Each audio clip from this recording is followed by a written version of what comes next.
Oh mon Dieu! Ça venait du laboratoire. C'est une explosion. Il n'y a pas l'ombre d'un Il fallait doute. qu'il lui soit arrivé quelque chose.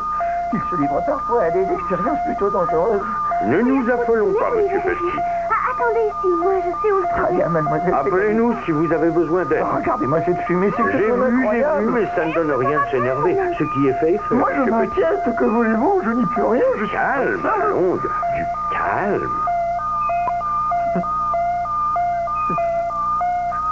On ne peut absolument rien voir.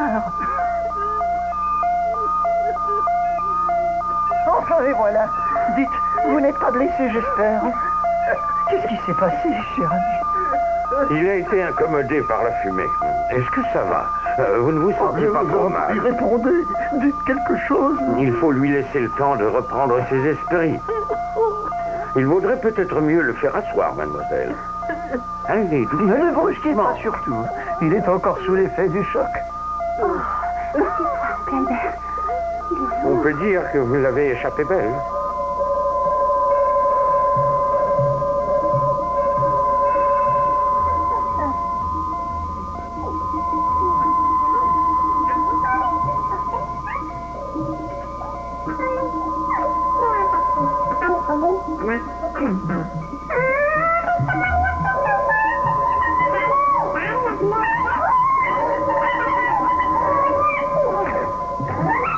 C'est une fausse alerte. Que personne ne bouge, ceci est un ordre.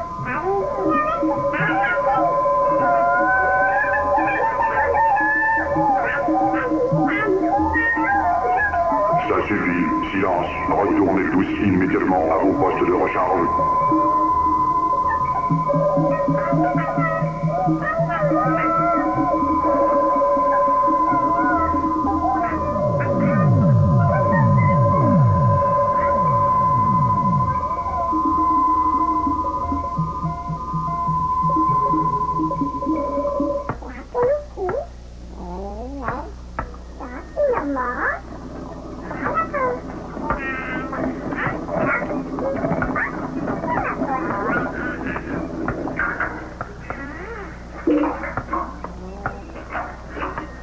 Vous voilà, bonsoir. Je vous cherchais justement. Il y a le feu au laboratoire. Est-ce que vos réservoirs sont pleins?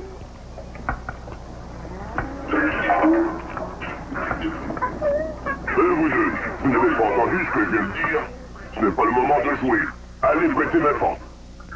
J'ai eu tellement peur que tu sois blessé, oncle Albert. Oui, moi aussi.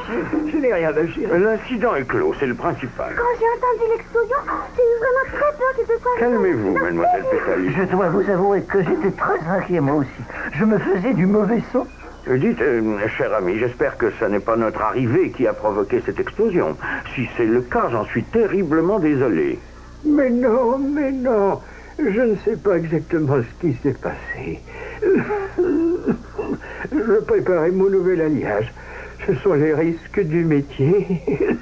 Je dois vous dire que je n'ai jamais couru aussi vite de toute ma vie. Ça, vous m'avez fait courir, je vous le jure.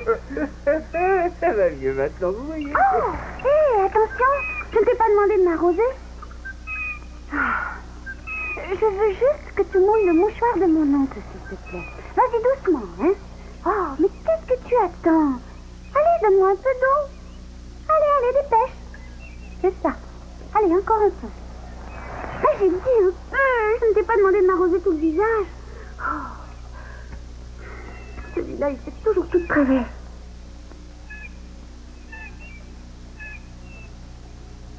Tu sais, oncle Albert, j'ai remarqué que tu étais de plus en plus distrait. Tu n'es plus comme avant. Tu n'étais pas toujours distrait comme ça, tu te souviens? Tu te fâchais bien moins souvent. Maintenant, tu es toujours à bout de patience. Mais qu'est-ce que tu racontes? Je ne suis pas fâché, je suis seulement un peu fatigué. Tiens, si tu veux être gentil, demande donc à Technoc de me préparer une bonne petite tisane. Ah, j'oubliais, je l'ai congédiée. Eh ben, tu peux me la préparer. Toi, tu en es sûrement capable. Mais ne mets que quelques feuilles, hein? 2 ou 3, autrement, ça peut être dangereux. Dangereux, dis-tu? Je ne comprends plus rien. L'autre jour, j'ai vu Tecnoc et il a demandé à Mini 4 de mettre au moins une vingtaine de feuilles. Oui, je t'assure. Comment? Tu as vu Tecnoc faire mettre 20 feuilles dans ma tisane? Mais oui, puisque je te le dis, c'était hier, je sais. 20 feuilles? Mais il a vraiment le cerveau complètement détraqué. J'ai bien fait de le mettre en service, celui-là. C'est un danger public. Écoute, tu vas d'abord aller te changer. Oui, très bien. Tu es toute mouillée. Ensuite, tu diras à Tecnoc de venir me voir. Je lui ai demandé de rester dans la salle des robots, mais là, vraiment, il me doit des explications. Et après, mais seulement après, tu iras me préparer ma tisane. D'accord? Très bien, comme tu voudras. Oh, et tu viendras me l'apporter au kiosque musique, hein. Je veux montrer mon nouveau clavier à Monsieur Legrand et à Monsieur Petit. Entendu, mon Albert. Oh, Tecnoc, décidément. Bon, je suis à vous dans quelques instants, mes amis. Excusez-moi. Mais je vous en prie.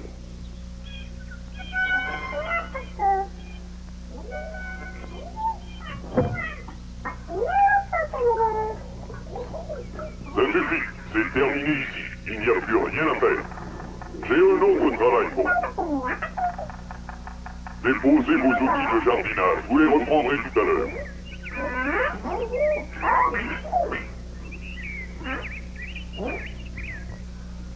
À la grille du jardin maintenant.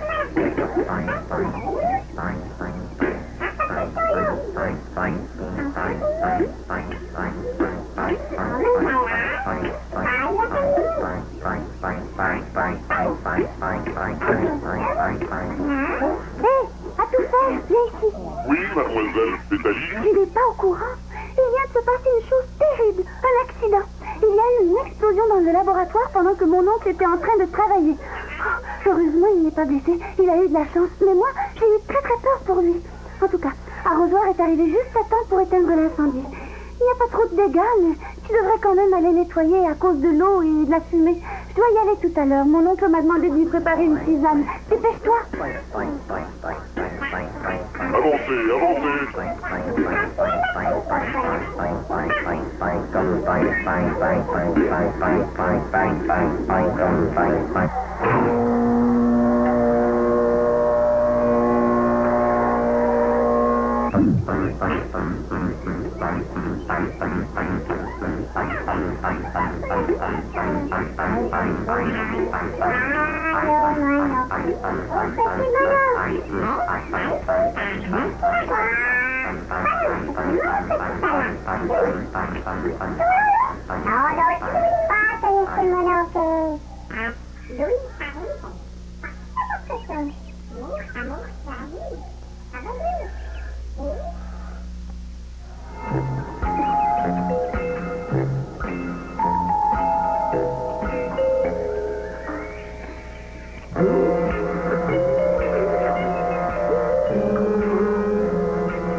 Il faut vraiment se méfier d'Arrosoir, monsieur Petit. Ces circuits sont très sensibles. Après avoir vu du feu ou de la fumée, il arrose tout ce qui bouge. Si jamais il nous aperçoit, nous risquons vous risquez d'être trempés jusqu'aux os. Mais vous semblez fort bien raisonné pour un... pour un robot. Je vous trouve très différent des autres. Vous n'agissez pas de la même manière. Est-ce que, par hasard, comment dire, vous auriez été programmé de façon spéciale? Monsieur s'est donné énormément de mal pour l'instruire. Toute sa bibliothèque fut inscrite sur mes tambours magnétiques. Nous avions alors de longues conversations ensemble. Ah, c'était la belle époque, c'est moi qui vous le dis. Mademoiselle Pétaline me prenait tout mon temps. C'est moi qui lui ai appris à parler, à lire et à écrire. Mais... maintenant que j'ai vieilli, monsieur commence à me trouver moins utile. Ah, nous vieillissons tous que voulez-vous. Personne n'échappe à la règle. Comme on dit, c'est la vie, on n'y peut rien. Je trouve que l'oncle Albert a vieilli, et aussi. Il a beaucoup changé dernièrement. Il est plus distrait et moins méticuleux. Et je trouve qu'il construit ses nouveaux robots un peu trop rapidement. On dirait qu'il essaie d'aller trop vite. Je vous avoue que je n'ai pas tellement hâte de voir son nouveau surveillant général.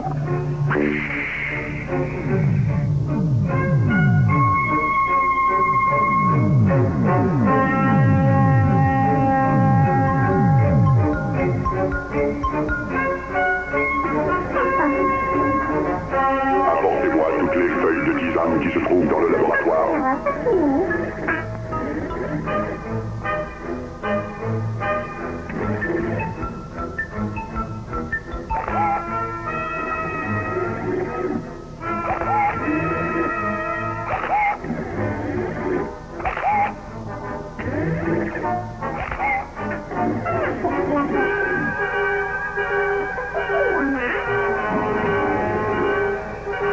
Silence, on vient. Suivez-moi.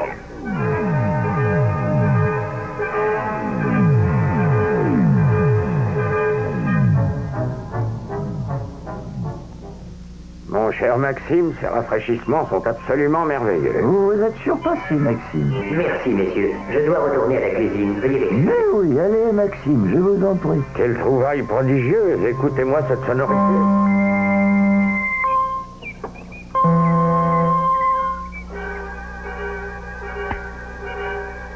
Monsieur Technoc? Monsieur Technoc? C'est moi, Pétaline. Mon oncle vous attend au kiosque à musique. Monsieur Technoc, vous m'entendez? Répondez-moi, s'il vous plaît.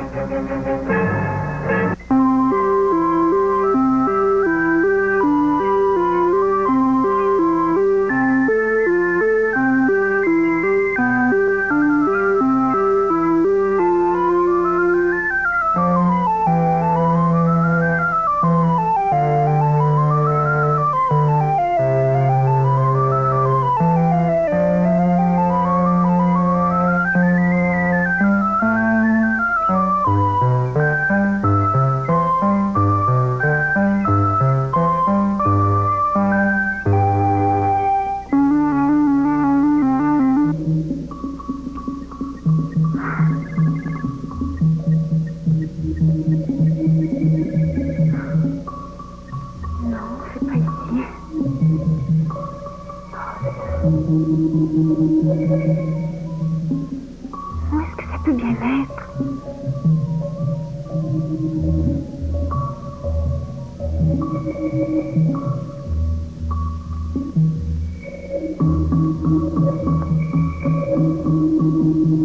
Oncle Albert, je ne trouve pas les feuilles pour ta tisane. Oncle Albert, est-ce que tu m'entends?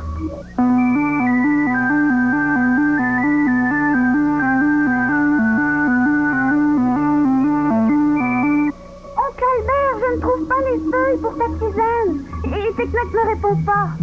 Mon oncle, qu'est-ce qui se passe? Si au moins je savais où est passé Technoc. Il devrait pourtant être dans la salle des robots, je ne comprends pas.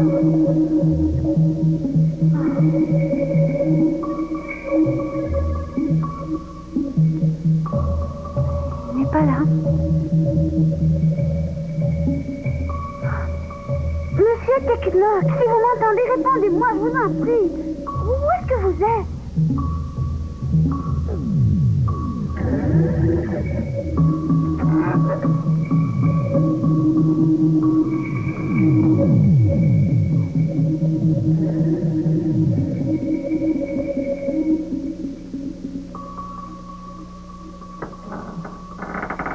Essayons ailleurs.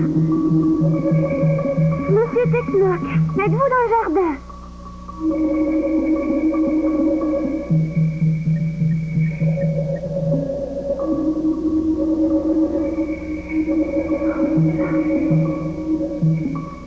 Rien du tout. Oh non, avec toutes ces histoires, je vais complètement oublier Monsieur Virulis. Qu'est-ce qu'il fait là-dedans? Oh, un rogeoir. Monsieur Virulis, cessez de bouger, il va vous noyer. Arrosoir, va-t'en, laisse-le tranquille. Mais tu vas le noyer. Oh, il n'écoute pas. Ah, enfin, pas trop tôt.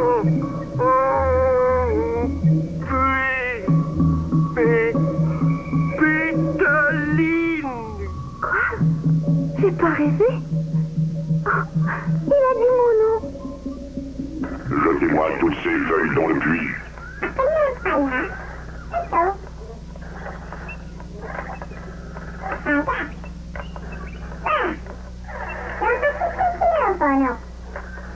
Donnez-lui un coup de main. Il en a beaucoup trop.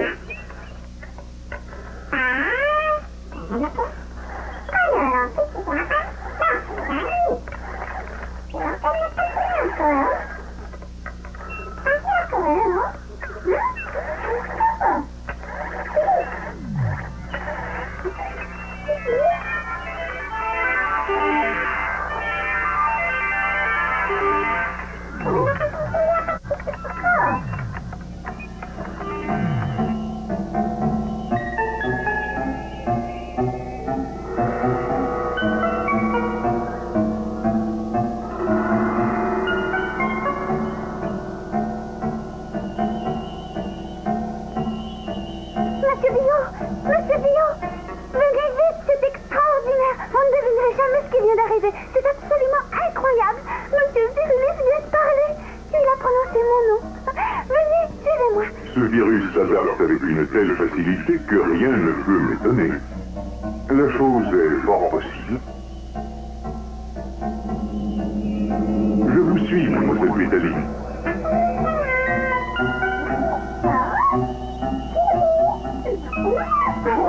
Hé, Minute, est-ce que tu pourrais me prêter ta canne à pêche un instant, s'il te plaît? Allez, sois gentille, dépêche-toi. Oh, vous ne savez pas la nouvelle, hein? Monsieur Virulis vient de parler. Oui, il a prononcé mon nom. Allez, dépêche-toi, Minute. Il est coincé dans l'ombrelle. Il faut absolument que je sorte de là. Oh, j'espère qu'il n'est pas trop tard. Oh, merci, je te rapporte tout de suite.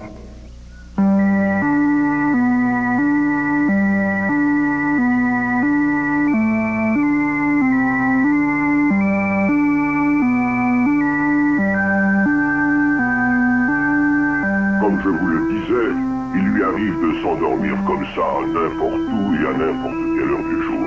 Ah, mais c'est probablement ce qui s'est produit au laboratoire. Qu'est-ce que vous en dites? C'est étrange, il a toujours été si plein de vitalité. Il a toujours eu de l'énergie à revendre, tout le monde le sait. Dites, monsieur Virouillet, est-ce qu'il y a longtemps qu'il s'endort un peu partout, comme ça? Non, c'est plutôt récent. Je sais que je m'inquiète parfois inutilement, mais je crois qu'il devrait voir le docteur Pic. Monsieur a l'intention de lui téléphoner, mais il ne l'a pas encore fait. Il dit toujours qu'il a trop de travail. Il remet toujours ça au lendemain.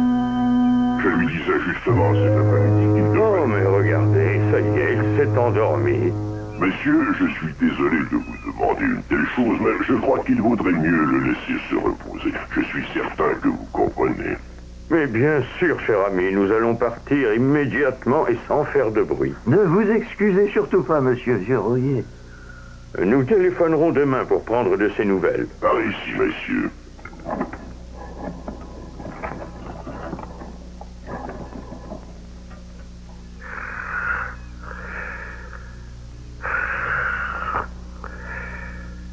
Tenez bon, monsieur Virulis. J'arrive, je vais vous sortir de là. Comment? C'est encore là, toi?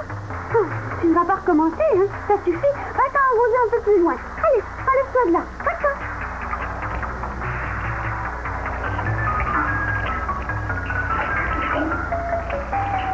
Accroche-toi à ça, Virulis. C'est ça. Maintenant, tiens bon. Allez.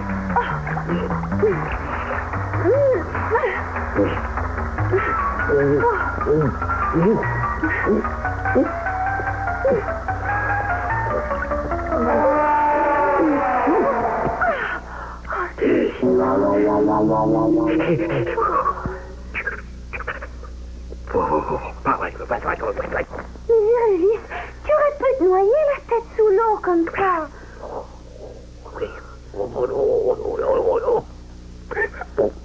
Qu'est-ce qui se passe? Tu n'es plus capable de parler maintenant? Je t'entends pas rêver. Mais qu'est-ce que tu racontes? Je ne comprends rien. Oh, voilà Monsieur Billot. J'ai eu tellement peur qu'il se noie. Imaginez-vous qu'il est resté la tête complètement sous l'eau pendant plusieurs minutes. Vous avez vu ses yeux? Il semble être tout à fait guéri. Comment ça se fait qu'il ne se soit pas noyé? Je vous ai dit qu'il venait d'un monde liquide. Il ne peut pas se noyer. L'eau est son milieu naturel. Mais ne m'avez-vous pas dit qu'il pouvait parler? Ben oui, mais... Je dois vous avouer que ce n'est pas très convaincant. Mais je vous jure, monsieur Billot, que je l'ai entendu prononcer mon nom. Je n'ai pas rêvé. Il a dit Pétaline. Il était à l'intérieur de l'ombrelle et il avait la tête en bas. La tête en bas, dites-vous? Oui, la tête en bas et les pattes en l'air. Alors je comprends. Ah oui? Oh.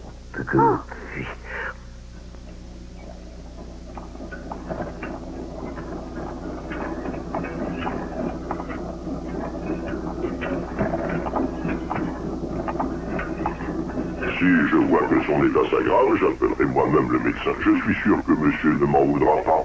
Écoutez, le docteur Pic est mon voisin. Je vais aller le voir ce soir. Excellente idée, monsieur Legrand. Allez le voir et racontez-lui tout. Vous pourrez aussi lui dire que monsieur a souvent des étourdissements depuis quelque temps. Oui, je sais, il m'en a parlé tout à l'heure. Écoutez, monsieur Vieux Rouillé, ne vous en faites pas, je m'occupe de tout. Je vous remercie 1000 fois. Vous êtes très aimable. De mon côté, je vais voir avec monsieur Billot si on ne pourrait pas faire quelque chose. Je vous en donnerai des nouvelles.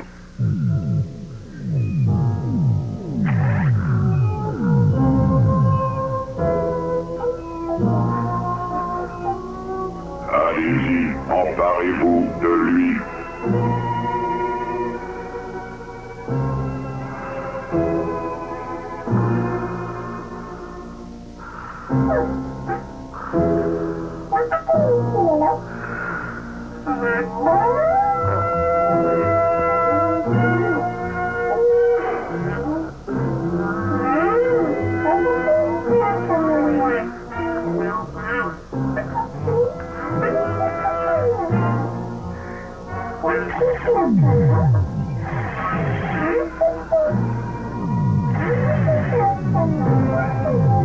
Transportez-le jusqu'à l'ascenseur.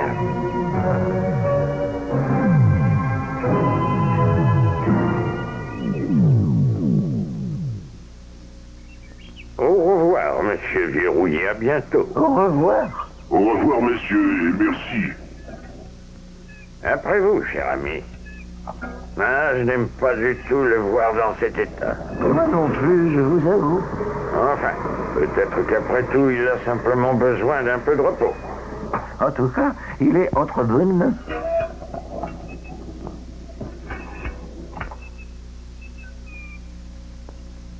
Au revoir encore une fois.